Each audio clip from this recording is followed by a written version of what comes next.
ओम नमः सिद्धेभ्यः ओम नमः सिद्धेभ्यः यदरिता भावेन प्रमुदितमनादरे तुल्यः छनादा सिद्धसरिणी वनरनिधनता सुनिधि लवन्ते धर्मत्या शिवसुमितमानं किमुतता महावीरे स्वामी महावीरे स्वामी महावीरे स्वामी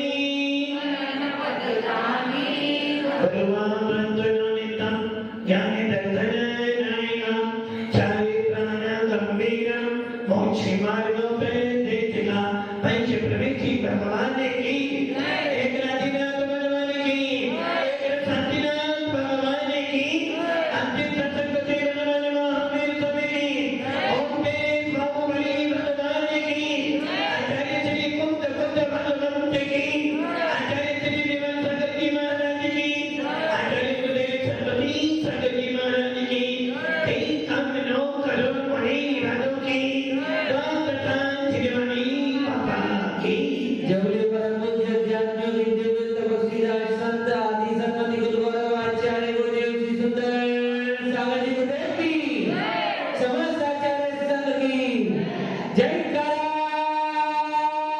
गुरुदेव का भव्यात्मा काल बीतते बीतते बहुत समय बीत गया। आदिनाथ से लेकर महावीर तक आ गए।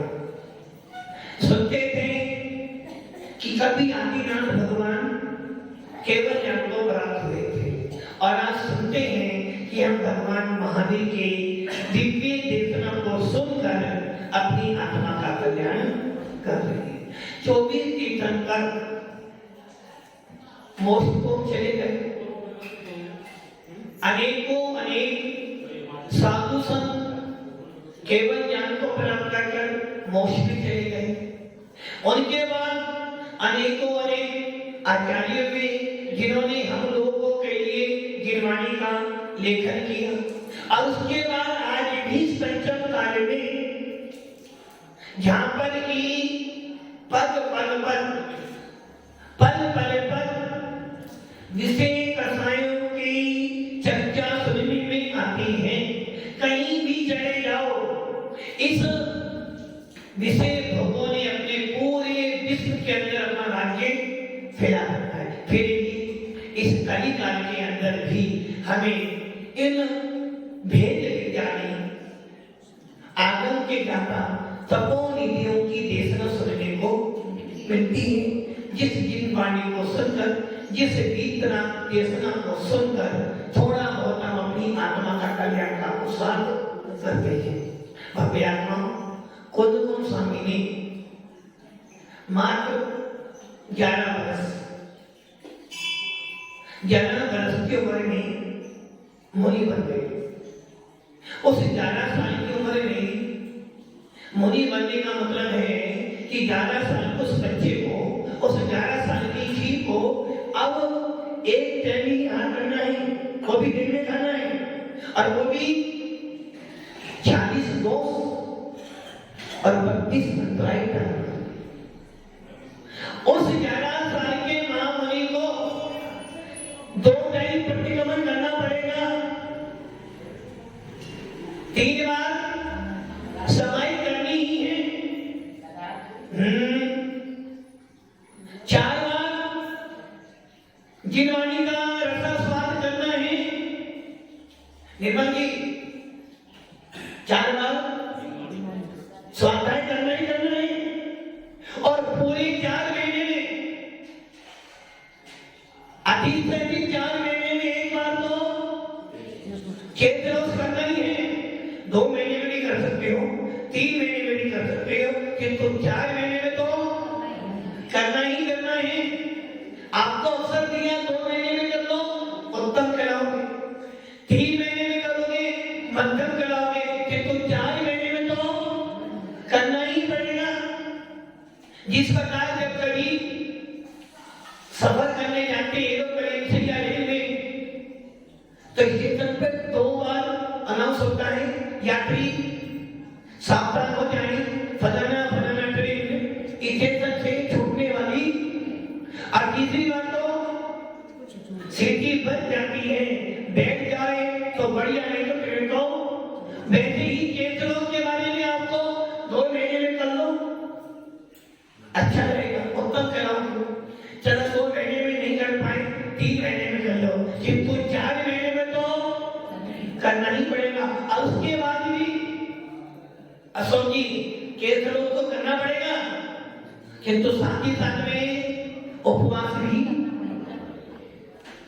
ऐसा नहीं हो सकता कि केसरों भी करें और उपवास ना करें।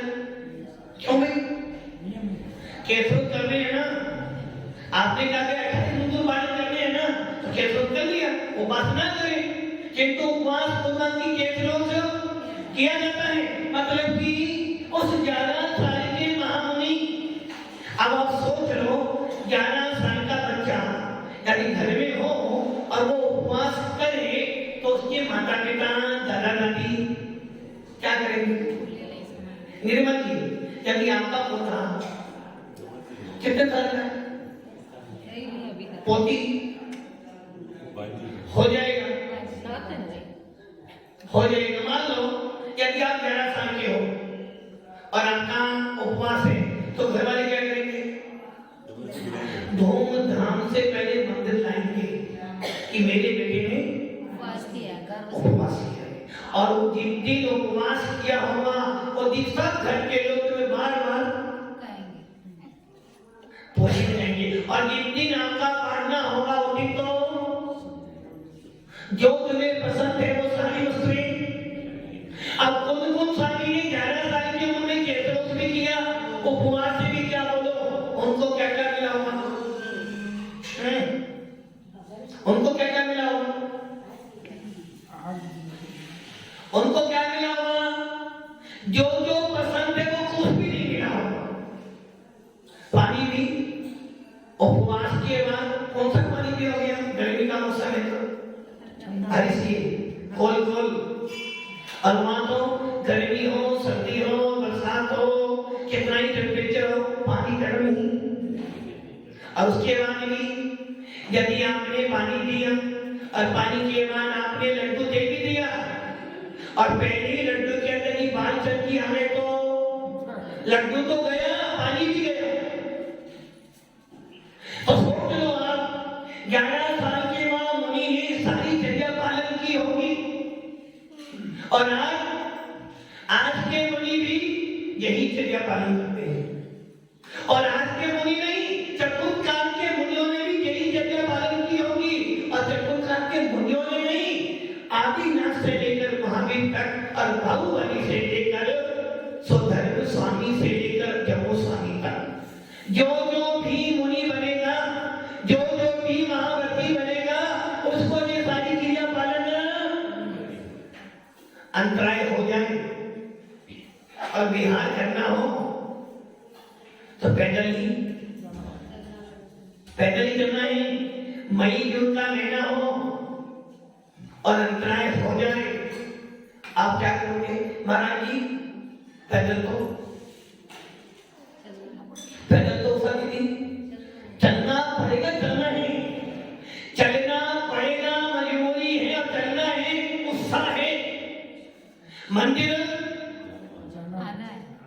जाना पड़ेगा, अभिषेक करना पड़ेगा, दुकान जाना ही है, चौका लगाना पड़ेगा, पतिदेव के लिए खाना बनाना ही है, पापा जी के लिए खाना बनाना ही है, बच्चों का पालन पोषण करना ही है, बच्चों के लिए धन कमाना ही है, किंतु दान करना पड़ेगा।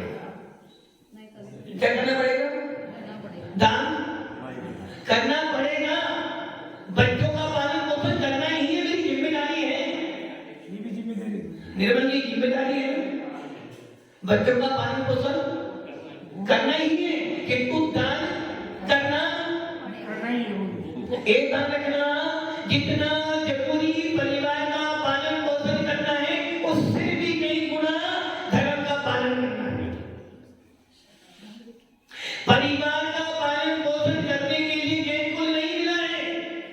परिवार का पालन पोषण करते करते तो अनुभव बीत गए। धन कमाने के लिए वीतराग शासन नहीं मिला है।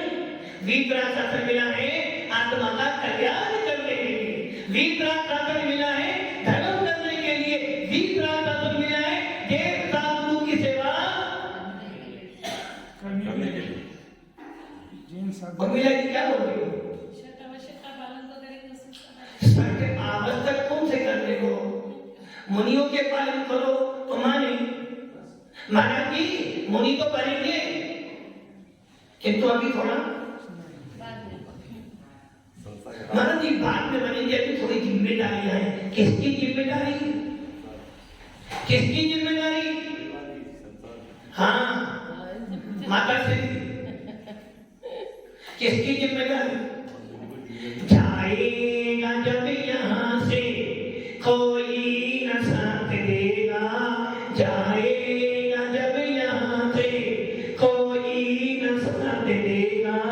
2 गज कफन का टुकड़ा तेरा लिबाज होगा। जोड़ लो तिजोरी भर लो। कुछ भी साथ जाने वाला अभी उस साथ जाएगा। तेरे परिणाम जाएंगे, तेरे भाव जाएंगे, तेरे कर्म जाएंगे। इसलिए करना पड़ता है। महाराज जी के आने पे प्रवचन सुनना पड़ता है और पंडित जी के आने पर प्रवचन सुनना ही है। बच्चों को पढ़ाना ही है। परीक्षा आ गई है किंतु महाराज का उपदेश सुनना पड़ता है। अब क्या करें महाराज जी को आ गई बस करना पड़ता है। मजबूरी है और करना है मजबूरी है। जिन शासन मजबूरी का नाम नहीं है। जिन शासन आकुलता का मार्ग नहीं है। जिन शासन तो मजबूरी का नाम है। मजबूरी में धर्म करोगे कर्म बंद होगा। मजबूरी से अभिषेक पूजन करोगे कर्म बंद होगा। मजबूरी से साधु की सेवा करोगे तो कर्म बंद होगा। डॉक्टर ने कहता भैया मेरे हाथ में कुछ भी नहीं है। कितना ही पैसा खर्च करे मेरे हाथ में नहीं है। क्या किसी साधु संत के पास चला गया आशीर्वाद लिया दुआ लिया। मजबूरी में जा रहे हो। मजबूरी में। और जो व्यक्ति प्रतिदिन साधु के पास जाता हो, प्रतिदिन जिन्हें देव की पूजन करता हो, प्रतिदिन स्वाध्याय करके अपनी आत्मा को जानता हो, उसको कहता अरे भैया डॉक्टर साहब मुझे कोई दुआ नहीं चाहिए। मेरे पास तो वीतराग शासन का सदैव आशीर्वाद रहता है। मेरे ऊपर सदैव गुरुओं का आशीर्वाद होगी। मैं सदैया ज्ञानी हूँ। मैं कौन हूँ? सदैया मैं कभी कभी आता हूँ। कभी कभी सदैया ज्ञानी वो होता है जो कभी कभी मंदिर जाता है ना। मर्द हो जाए सदैया ज्ञानी का मतलब हो गया कितना ही पानी गिरे, कितना ही धन आ जाए, कितना ही नुकसान हो जाए, पूरा का पूरा घर लूट जाए तब भी धीरे भक्ति धीरे धीरे सदा में सो धने बने। सदैया ज्ञानी वो होता है धोती नहीं है। धोती नहीं है मेरी। अब वो महाराज जी अब आज से वो नर्स को दसा 2 नाम का समापन नंबर पूरा हो गया। अब तो हम नर्सिंग पूरा समापन नंबर आ गया तो हमने सबकी बारी सबको बारी पर अभिषेक करने आना है। अरे बारी गाय की होती है। बारी तो खाना खाने की होती है, भोजन बनाने। आदि एक घर में 4 होने हो, एक दिन तो बनाएगी सोमवार मंगलवार बुधवार गुरुवार। अब शुक्रवार को सासू जी बनाएगी, शनिवार को रविवार को बजाने खाएंगे। गिनेंद देव की कोई बात नहीं। अरे सम्य दृष्टि ही हो। सम्य दृष्टि सोचता है कि हे भगवंत आपका शरण आपका सानिध्य मुझे मेरी चाय का बारी होती है, दुकान पे बारी से जाते हो क्या? दुकान पे नंबर से जाते हो? दुकान तो जाना ही पड़ेगा। यदि एक दुकान पर दो भाई बैठते हो, अगले भैया 6 दिन में जाऊंगा, 6 दिन तू जा, नहीं, अभी भाई ने 6 दिन में तू खटोला कर लिया तो पैसे कमा लिए तो गिने देने के लिए कोई नंबर नहीं। अरे सब में इस जगह सबसे पहला नंबर मेरा, कोई आए ना आए। यदि आप वेद विज्ञानी हो, धर्म को जानते हो, धर्म को समझते हो, तो हे भगवान आपकी पूजा करने का सौभाग्य किसको मिलता है? वीतराग साधन किसको मिलता है? सौभाग्यशाली है कि हम सबको वीतराग साधन मिला है। पंडित तुलसीराम जी बड़े भाग्य थे नरे तन पाया, घर वालों की शरण मिली। बड़े भाग्य थे, बड़े भाग थे, नर तन पाया, घर वालों की शरण मिली। अच्छा, बड़े भाग्य थे नर तन पाया, जिनवानी की शरण मिली। देव साथ गुरु पूजन करने श्रावक कुल पर जाएंगे। भव्यात्मा उस कुंकुम स्वामी को देखो, 11 साल की उम्र में मुनि बना होगा, और ऐसा नहीं उपसर्ग परिषद आई होंगे, सर्दी गर्मी सहन की होगी।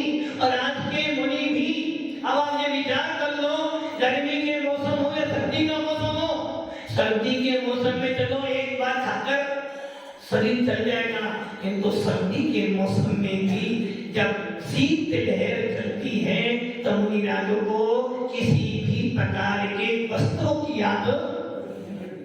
गर्मी के मौसम में पैदल विहार करती है, एक टाइम भोजन करती है, और एक टाइम भोजन करने के साथ में उसी समय पानी वानी पीते हैं, और उसके बाद पानी पीने के परिणाम भी कितनी ही गर्मी पड़ जाए, आप एसी भी लेते हो, कूलर भी लेते हो, पंखा भी लेते हो, और कौन कितनी बार पीते हो गिनती ही नहीं है। यहाँ तक कि लोग तो सोते समय भी पानी का बर्तन पास में रखते हैं, और कैसी आंख खोले। मणिनाथ एक बार जाते हैं, वो भी सोचते भगवान यदि मेरे भाग्य में होगा तो मिलेगा, और खाते खाते ही निकल गई सारी, फिर भी मन तृप्त नहीं हुआ। और मुनिराज अपने मन को तृप्त नहीं करते, अपनी आत्मा को तृप्त करते हैं, और जिसकी आत्मा तृप्त हो जाती है वो कहता है मैं तो अंशल स्वरूपी भगवान आत्मा हूँ, खाना पीना मेरा काम ही नहीं है, ये तो शरीर मिल गया है, ये तो शरीर मिल गया है, इसको चलाने के लिए डीजल पेट्रोल तो डालना पड़ेगा। डालना नहीं है, डालना पड़ेगा। वो भी इसलिए कि मुझे 2 बार प्रतिक्रमण करना है, 4 बार स्वाध्याय करना है, 3 बार कमाई करनी है, और मेरे को अपने 28 कीर्तिकर्म पूरे करनी है। हे भव्यात्मा, गौम के बाहुबली की प्रतिमा देखो, देखकर लगता है कि देखो कैसे बाहुबली थे, बिना हार किए ही मोक्ष। भरत जी ने दीक्षा ली, अंतर मुद्दे में ही केवल ज्ञान प्राप्त किया, उनको हार करना ही नहीं पड़ा। हे भगवान, ऐसी पढ़ते हमारी भी हो कि मुनि तो बने, किंतु किसी श्रावक के घर पे हार करने ना जाना, जो कि एक टाइम का हार सब कुछ छोड़ दिया, घर छोड़ा, परिवार छोड़ा, धन संपत्ति छोड़ी, शरीर के प्रति निर्मम हो गए, शरीर के प्रति ममता छोड़ दी, शरीर का श्रृंगार करना छोड़ दिया। जिसके पीछे दुनिया पागल हो रही है, जिसके पीछे दुनिया पागल हो रही है, जिसके पीछे लाखों रुपए खर्च करते हो, किसके पीछे? इन बालों के पीछे। यदि बाल अच्छे नहीं है तो बाल को अच्छे करने के लिए न जाने कितने पैसे खर्च करते हो, और बाल नहीं हो तो नकली बाल लगाने के लिए कितना खर्च करते हो। तो मुनिराज और बालों को भी उखाड़ कर ही केस में करते थे, क्योंकि वो शरीर की सुंदरता बालों से होती है, और मुनिराज की सुंदरता खेत रोज करने में होती है। आपकी सुंदरता धन संपत्ति से हो सकती है, किंतु एक वीतरागी मुनि की मुद्रा की शोभा तो उनके 28 मूल गुणों से होती है। जब मुनिराज स्वाध्याय करता है, जब मुनिराज समाई करता है, जब मुनिराज प्रतिगमन करते हैं, तो उनको लगता है कि दिन भर में मैंने आज जो भी अपराध किए थे, आज मैंने अपना प्रतिगमन कर लिया, तो मेरा एक कर्तव्य पूरा हो गया, मेरी विशुद्धि बढ़ गई। आहार करने जाते हैं, विचार करते हैं, देखो घर की रोटी छोड़ो, घर का ऐश्वर्य छोड़ा, किंतु आज फिर भी शराब के घर पर जाना पड़ रहा। तो ये हमारा अपराध नहीं है, ये तो हमारा गुणगुण है। हमारा गुणगुण कहता है इतना समिति पालन करो, और इतना समिति कहती है उत्तम कुल के श्रावक के यहाँ दिन में एक बार जो भोजन 40 दोषों से रहित हो, 32 अंतरालों से रहित हो, 14 दोषों से रहित हो, और जो अपने उद्देश्य से, अपनी निमित्त से ना बनाओ, या जो मैंने बोलकर ना बनाया हो, श्रावक नम्रता भक्ति करे और बड़े विनय से आपको बुलाए प्रदान करे, उसमें भी ये अमीर हैं। निर्मल जी बहुत अमीर हैं, तो निर्मल जी की यहाँ जाएंगे तो अच्छा भोजन मिलेगा, और हरीश जी के तो भोजन मिलेगा ही नहीं। ऐसा विचार जो भक्ति भाव से प्रदान करता है उसके यहाँ जाते हैं, और जैसे एक भंवरा फूलों का रस लेता है तो उसको पीड़ा, वैसे ही मुनिराज श्रावक के घर जाते हैं और बड़े ही क्षमता से, बड़े उत्साह से, बड़ी भावनाओं से हार करते हैं। इसीलिए तत्व सूत्र में लिखा है, जब दाता अच्छा हो, पात्र अच्छा हो, धर्म अच्छा हो, विधि अच्छी हो, और दोनों में उत्साह हो, तो आश्चर्य भी, चमत्कार भी होते हैं। भव्य आत्माओं ऐसे होते हैं महामुनिराज राम जी और लक्ष्मण जी वन की तैयारी कर रहे हैं। इधर दशरथ जी चिंतन कर रहे हैं, क्या कहा मुनि कैसे होते हैं, मुनि क्या करते हैं, मुनियों की चर्या कैसी होती है। मुनियों को बहुत देखा, बहुत विनय करी, इनको आज मुझे मुनि बनना है, अब मुझे मुनि मुद्रा का आनंद लेना है, तो चिंतन कर रहे हैं। राम जी वनवास जा रहे हैं, इसकी चिंता नहीं है। लक्ष्मण साथ में जा रहा है तो उसकी मां क्या कहेगी, ये चिंता नहीं है। दुनिया के लोग मुझे क्या कहेंगे। देखो राजा दशरथ कितना स्वार्थी हो गया कि केके के पीछे राम जैसे बड़े पुत्र को, राम जैसे मर्यादा व्यक्ति को, राम जैसे योग्य बेटे को राम जैसे निकाल कर भरत को बनाना। किंतु दशरथ जी के मन में ये कोई विकल्प नहीं, वो तो सोच रहे हैं बस अब तो मुनि बनना है और मुनि मुद्रा का आनंद है। भरत जी भी बैरागी थे, किंतु उनके बैराग को सबने दबा दिया, दबाया है, विनाश नहीं किया। आपने अपने परिणाम थोड़े से दबाए हैं, किंतु अवसर पाकर तो वो परिणाम फिर ऊपर। जब दूध उबलता है, बर्तन से बाहर आता तो क्या करते, अग्नि को, और अग्नि कम ना करो तो थोड़ा सा पानी, तो दूध का उफान। वैसे ही परिणाम तो बन रहे हैं, मुनि बनना है। 3 परिणाम बन रहे हैं। राजा दशरथ तो क्या कितना ही पानी डालना, अग्नि कम करना, उनके दूध का उफान करने वाला। अब जो मैंने परिणाम बनाई, अब तो बस एक ही काम करूंगा, मुनि तो बनूंगा। भरत जी भी सोच तो रहे मुनि बनूंगा, मुनि बनूंगा, मुनि बनना है, मुनि बनना है, किंतु सोचते हैं चलो पिताश्री का वचन पूरा कर दो, थोड़े समय के बाद अशोक जी थोड़े समय के बाद सल्लत दो। और बड़े भाई कह रहे हैं कि भरत जी थोड़ा काम कर लो, मैं आता हूं, तुम्हारे थोड़े समय रुकने से मां शांति को प्राप्त होती है, हमारा कुछ करने वाला।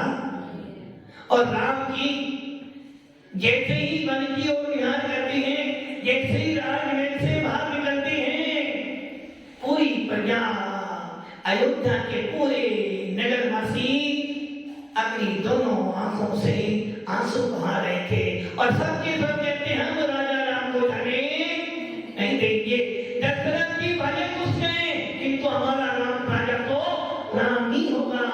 और जैसे ही राम लक्ष्मण सीता रथ पर सवार होते हैं, मंत्री सामंत सबके सब साथ जाते हैं, किंतु प्रजा के लोग पीछे तोड़ तोड़े जा रहे हैं कि नहीं, हम राजा राम को जाने नहीं देंगे। राजा राम भी सोचते कि भैया सबको टाल सकता हूँ, किंतु इन भक्तों को कैसे टालूं? सोच रहे थे, सोचते सोचते समय बिता रहे हैं, बातें कर रहे हैं, समझा रहे हैं, किंतु कोई सुनने के लिए तैयार। इधर चारों माँ कैकेयी की माँ थी, दीप पिघल गया। बोली हे ब्राह्मण, मैंने आपसे मात्र भरत के लिए राज्य मांगा है, मैंने राम के लिए वनवास। जो लोग कहते हैं कैकेयी ने राम के लिए वनवास मांगा था, एकदम असत्य है। माँ कैसी भी हो, कभी भी बेटे का पता नहीं। आज पंचम काल में कुछ भी हो सकता है। आज तो पंचम काल में माँ बेटे को मार देती, बेटा माँ को मार देता। ऐसी माँ भी होती है जो बेटे को उत्पन्न तो करती है, छोड़ देती है, किंतु कैकेयी की माँ थी। और वो दशरथ के माँ कहती है कि हे ब्राह्मण, मैं राम का बोला नहीं चाहती, मैं तो बस ये चाहती थी मेरा भरत रुक जाए, किंतु राम की वनवास जानी है, जो कि तुम्हारा। दशरथ कहता है कि हे कैकेयी, ये तू भी जानती है कि राम के रहते रहते भरत राज्य नहीं करेगा, क्योंकि भरत अनुशासित है, भरत ज्ञानी है, और भरत जानता है कि बड़ा भाई पिता तो ले होता है, इसलिए भरत जी राम के रहते राज्य नहीं करेंगे। इसलिए राम बुद्धिशाली था, अपने आप भरी थाली छोड़कर चला गया। इसे कहते हैं बड़े भाई का राइट। अब कौशल्या, द्रुपद, कैकेयी चारों रानियां आ जाके कहती है ब्राह्मण, आप तो सबसे बड़े हो और हम जानते हैं कि राम आपकी बात नहीं जानेगा, और ये भी जानते हैं कि आप राम के बिना रहना तो पड़ेगा, और कि मुनि बन रहे तो हम जानते हैं कि आपके मन में राम के प्रति बहुत प्रेम है। इसलिए हे ब्राह्मण, बस हमारा एक काम कर दो, आपको मुनि बनना है ना, बन जाना, हम आपको रोकेंगे नहीं। और ये तो परंपरा है, जब देखो योग्य काम हो गया है, अब कोई जिम्मेदारी नहीं है, और जिम्मेदारी तो कभी पूरी होने वाली समय पूरा हो चालू कर दी। देखो काम तो बहुत थे, फिर भी आयु के सामने किसी की चलने वाली, किंतु ये महावीरान कहते हैं कोई बात नहीं, आयु आएगी ना, मृत्यु आएगी, सब चिंता करते हैं, किंतु तपोनिधियों को, निर्जन शांतों पे भाव करते, कोई चिंता ही नहीं है। बस एक चिंता है, जब भी आंख बंद हो, जब भी ये आंख बंद हो, जब भी ये आत्मा शरीर से निकले तो भेद विज्ञान पूर्वक निकले। मुझे ये होश है कि मैं अब इस आत्मा से शरीर को अलग कर रहा हूं। जब मेरी आयु पूरी हो, मेरे प्राण निकले, तो मुझे ये बोल दो बुद्धिपूर्वक, मैं नमो का मंत्र सुनो, बुद्धिपूर्वक अपनी आत्मा में सावधान रहो, और मेरे प्राण निकल जाए तो मुझे कोई चिंता। दशरथ जी के पास चारों रानियां जाकर कहते कि हे ब्राह्मण, हम जानते हैं कि राम आपकी बात नहीं मान, एक बार उसे बुला लो। यदि वो एक बार आ गया तो फिर वो वन में नहीं जाएगा।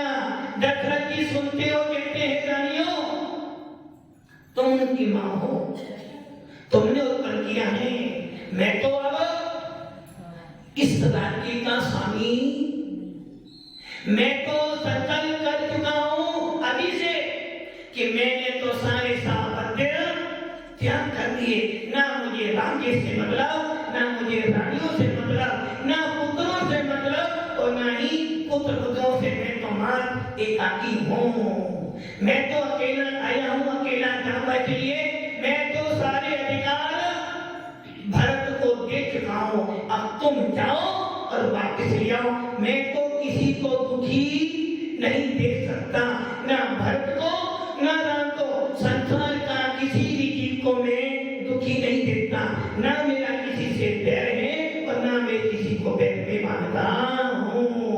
बस दशरथ जी चिंतन कर रहे थे और राम जी चले जा रहे हैं। भव्य आत्माओं, हम भी जी रहे हैं, हम भी आत्मा हैं, हमें भी अपने अपने टाइप का पता है। सबसे बड़ा टाइप है चेतो चेतन निज में आओ, अंतर आत्मा बुला रही है। चेतो चेतन निज में आओ, अंतर आत्मा बुला रही है। जग में अपना कोई नहीं है, तू तो जाना आनंदमयी है। जग में अपना कोई नहीं है, तू तो जाना आनंदमयी है। एक बार निज में तू आ जा, अपनी खबर क्यों भुला रही है। एक बार निज में आ जाओ, सारे के सारे कर्म नष्ट हो जाएंगे और आत्मा परमात्मा बन जाएगी। ओम नमः सिद्धि।